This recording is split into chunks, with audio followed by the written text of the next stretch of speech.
Hello everyone, my name is Salim and welcome to the Middle Markets Breakdown Analysis for Monday, the 27th of March 2023. We'll be breaking down the chart to show you the exact zones where price could close above for potential buys or close below for potential sells as well.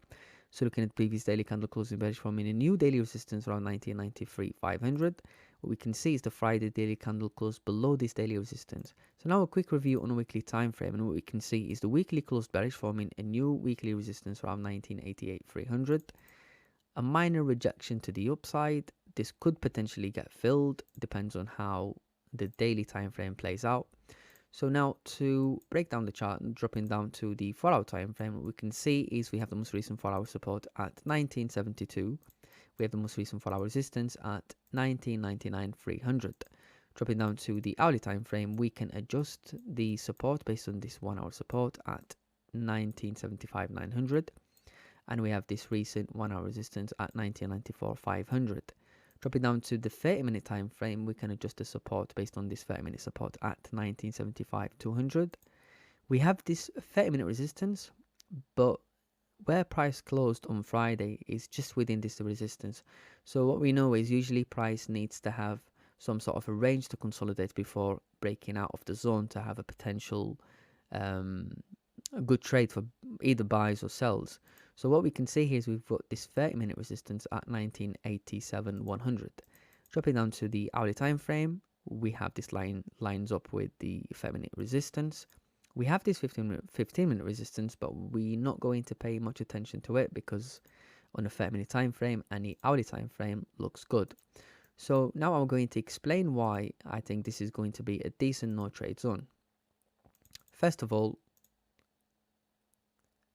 to start with buys first, I'm just going to put a rectangle in here just to identify this as a no trade zone area.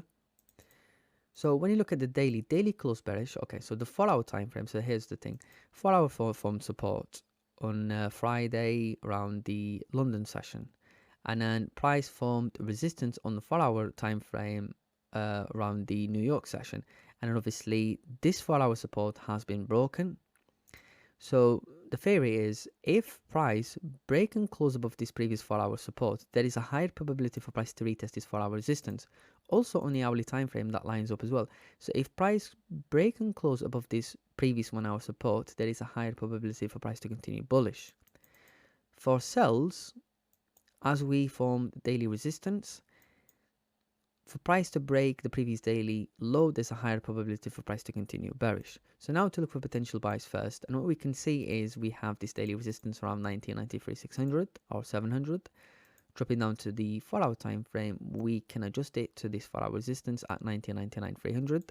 Dropping down to the hourly time frame, we can adjust it back to this 1-hour resistance. So now what we can see is the daily resistance and the hourly resistance lines up together. 30-minute time frame, we have a same level of resistance. I believe the 15-minute is just a range. So ideally is to look for the first target for buys would be this 4-hour slash daily resistance around 1994.700. The second target for buys, we do have this decent resistance which lines up with the 4-hour time frame, with the hourly, the 30-minute time frame, and even the 15-minute time frame.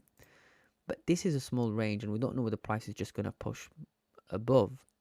But what we can see is, just to save you guys the time, if you go on the 4-hour time frame and you go on the 10th of March 2022, what you can see is this is where the first target is for buys. This is where is going to be the second target for buys. We have this 4-hour resistance that was formed on the 10th of March 2022.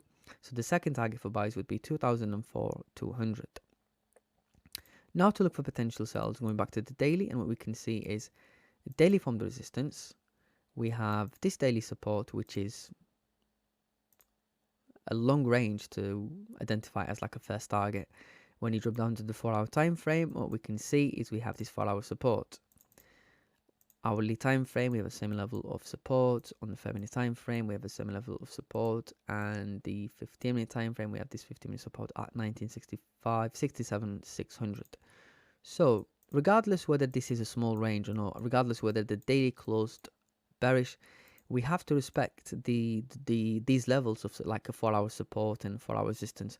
So even though that's a small range, I'd say the first target would be this 4-hour support at 1971.900. The second target would be, we have this 1 hour support. We have also this wick in here, and that lines up with this previous 1 hour support. Dropping down to the 30-minute time frame, we have this 30-minute support, and on the 15-minute time frame, that lines up as well. So the target for sells as well is going to be small, and that's simply because we respecting the market structure. So the second target would be 1965 700. Now, obviously, if the 4 hour time frame, if we have a 4 hour closing below this 4 hour support, and we get volume, there is a higher probability for price to push to like as far as 1950, because we have this 4 hour clean candle on the left.